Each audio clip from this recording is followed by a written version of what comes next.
જય ભીમ મિત્રો, હું દેવીદાસ ગંભીરભાઈ શિરસા, ડોક્ટર બાબા સાહેબ આંબેડકર સ્મારક સંઘર્ષ સમિતિ પ્રમુખ.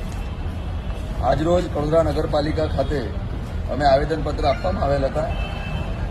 વડોદરા નગરપાલિકાના કોઈ અધિકારી હાજર ન રહેતા બહુ દુઃખ સાથે કહેવું પડે છે કે સમાજના આગેવાનો વડોદરા નગરપાલિકા સુધી મેસેજ પહોંચાડી દેતા છે અને બાબા સાહેબ આંબેડકરનું અપમાન સહન કરી રહ્યા છે.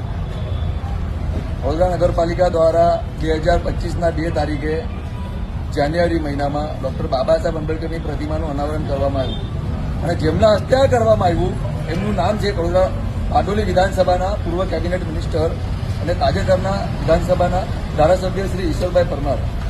એમના હસ્તે આ ઉદઘાટન અને અનાવરણની પ્રતિમાની સ્થાપના કરવામાં આવી. પણ આજ દિવસ સુધી ડોક્ટર બાબા સાહેબ આંબેડકર પ્રતિમા પાસે એમના નામની નેમ પ્લેટ, જે ઉદઘાટન કરવામાં આવેલ છે એમના નામની નેમ પ્લેટ આજ દિવસ સુધી લગાવવામાં આવેલ નથી.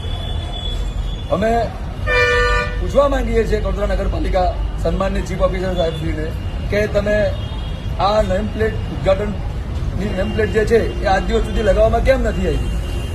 આ હું ધારાસભ્યને તમે અપમાન કરો છો. ધારાસભ્ય શ્રી પૂર્વ કેબિનેટ મિનિસ્ટર છે, હોવા છતાં આજ દિવસ સુધી ઉદઘાટન પ્લેટ લગાવવામાં નથી આવી. આનું કારણ શું? શું ભાજપ સરકાર અનુસૂચિત જાતિનો આજે પણ વિરોધ કરે છે? આજે પણ શુદ્ર માને છે? હું આ પૂછવા માંગુ છું સરકારશ્રીને.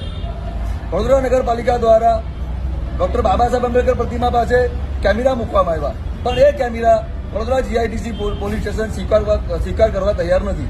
ડીવીઆર એમ કહે છે કે અમારી જવાબદારી નથી. કેમેરાની જવાબદારી વડોદરા જીઆઈડીસી પોલીસ સ્ટેશન સ્વીકારવા તૈયાર નથી. વડોદરા નગરપાલિકા કેમેરા સ્વીકારવા તૈયાર નથી. ત્યાં રોજે રોજ એવા ખોટા અને ખરાબ કૃત્ય થઈ રહ્યા છે. લોકો ત્યાં આવે છે, ગંદકી કરે છે, ના કરાય એવા કાવતરા કરે છે. એટલે હું વડોદરા નગરપાલિકા શ્રીને, પ્રમુખશ્રીને અને ચીફ ઓફિસર શ્રીને પૂછવા માંગુ છું, તમે ડોક્ટર બાબા સાહેબ આંબેડકરનું અનાવરણ કર્યું તે અમે તમારો આભાર માની છે, પણ આવી રીતના અપમાન શું કામ અમે સહન કરીએ? આ સમાજ ક્યારેય સહન કરશે નહીં.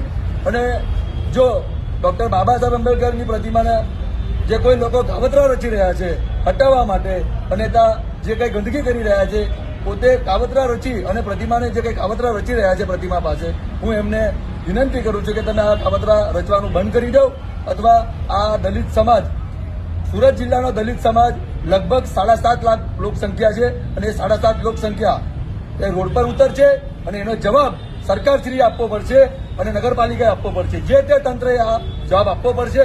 એટલા માટે હું સરકારશ્રીને વિનંતી કરું છું, નગરપાલિકાશ્રીને વિનંતી કરું છું કે તાત્કાલિક તમે વડોદરા નગરપાલિકા દ્વારા ડોક્ટર બાબા સાહેબ આંબેડકરની પ્રતિમા પાસે સાફ સફાઈ, કેમેરા અને આ તમામ જવાબદારી